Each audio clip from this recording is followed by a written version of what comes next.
Topcoder. We're a organization who builds digital assets, and we work from home. We have a work from home model. We have crowdsourcing, gig economy, scalability, and we're very busy right now. We're part of an organization called Wipro, who have 180,000 engineers, so very similar challenges to NTT, to Mark.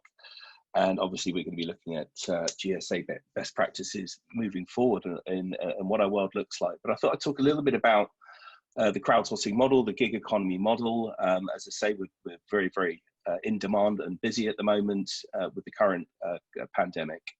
I'll talk a little bit about the passion economy, how we built the crowdsourcing community. I'll talk about why the model works, how the model works, and I'll talk a little bit about remote working challenges, the challenges we face as Topcoder employees, but also our community face working from home. A little bit about business as usual, and then I'll open up for questions. Next slide, please, Debbie. So the platform started many years ago. A group of engineers thought, wouldn't it be cool if we could find the right skills right now? It was as simple as that. And these people, our community, are home workers. Mentioned earlier, sometimes known as the gig economy, we call them the passion economy. And to build that community, at the time we were thinking, how do we get people onto the platform? How do we keep that community moving, and how do we grow that community? As you can see, it grows 10,000 people per month now, and is currently at 1.6 million people as from last week.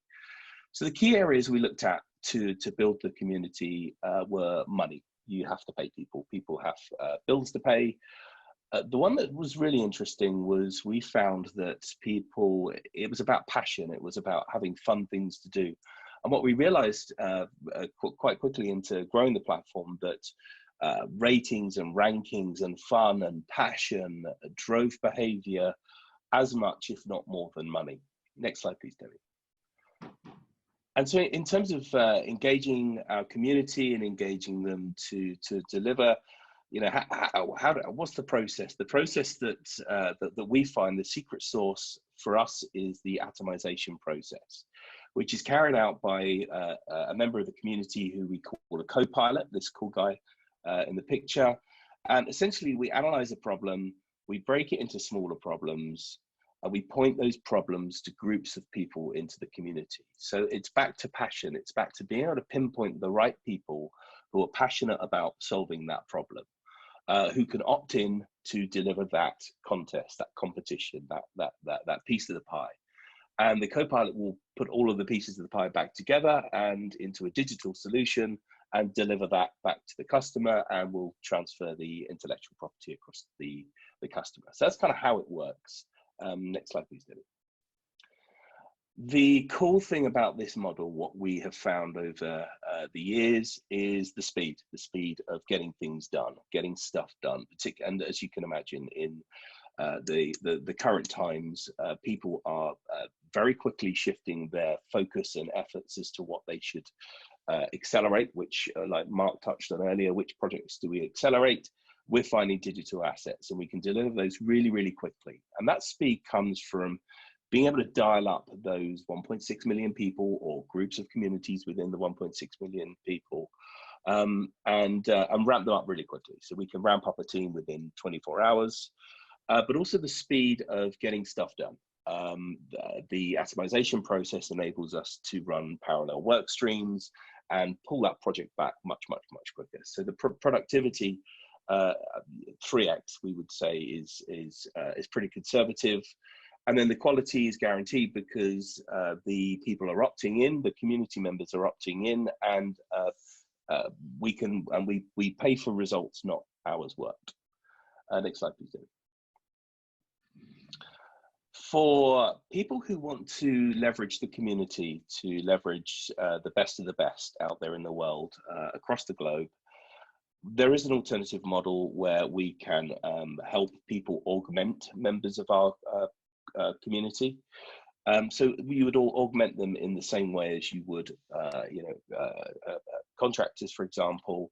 The key difference being the rankings, the ratings. So Next slide, please. And as I said, everybody works from home. We work from home at Topcoder. The community all work from home. And the key things, the key challenges from the home-based model is, from an organization, from a Wipro standpoint or NTT or whatever, UNICEF, whatever organization you work for, you've got to have that trust. So you've got to have the right leadership. You've got to have transparency. Mark touched on transparency earlier. So often our leaders at Topcoder will say, it's fine to take your kids to the park. It's absolutely fine to do the school run. But it's got to be transparent. It's got to be in your diary, and we will know not to call you at that time. No issues whatsoever. And with that becomes discipline. Discipline can be a tough one in the sense that you can work too long hours unless you have discipline. So our community members have to have a work-life balance. They've opted into this lifestyle. They've opted into the gig model. They have to make sure that they do spend time with their family. And what we're able to do with our the process of crowdsourcing is have them build their life around what they do. So you've got to have discipline, tools and policies. So Tom and Matt, Tom has touched on these, Matt's going to touch on these, but we're all calling out, do your policies support home working? You know, it just, I've seen risk assessments in the past where force majeure subjects like tsunami have come up, and you know, the impact of a tsunami for a company on the south coast of England is so catastrophic. You've got to look at the likelihood of it happening over the impact of if it happened in terms of risk assessment. Nobody, when we were looking at things like that, would have seen the 2-meter rule. Nobody would have heard of self-isolation at that point. Or certainly if they had, or if people who understood worldwide pandemics would probably give the same odds, if not more, as a tsunami happening. So I guess, you know, going back to those policies, going back to do they support the technology that's available right now, the work from home model, the bring your own device model? Next slide, please, Debbie. And then business as usual. And everybody at Topcoder, the leadership, we had all hands, as I can imagine everybody has with their companies and their leaders in the past difficult 2 weeks. And our leadership said 3 things. Number 1, get your house in order. If you need to take time, if you need to spend time with your family, make sure everybody's okay. That is our number 1 priority, because we need you to be okay to do number 2, which is get out there and help our customers, get out there and help Wipro, get out there and help Wipro customers and our customers to adopt to this model of being able to scale really, really quickly and build assets really, really quickly. And then, of course, help anyone. And, you know, we are available all the time to discuss remote working, home models, or how you would scale using crowd and community. So I'm gonna pause there for any questions. Otherwise, we'll move on.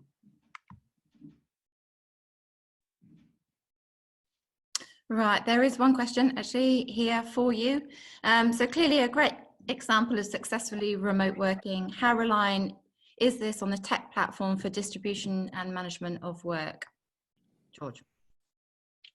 I'm not sure I understood the question. How reliant is the model? I think I'm hearing.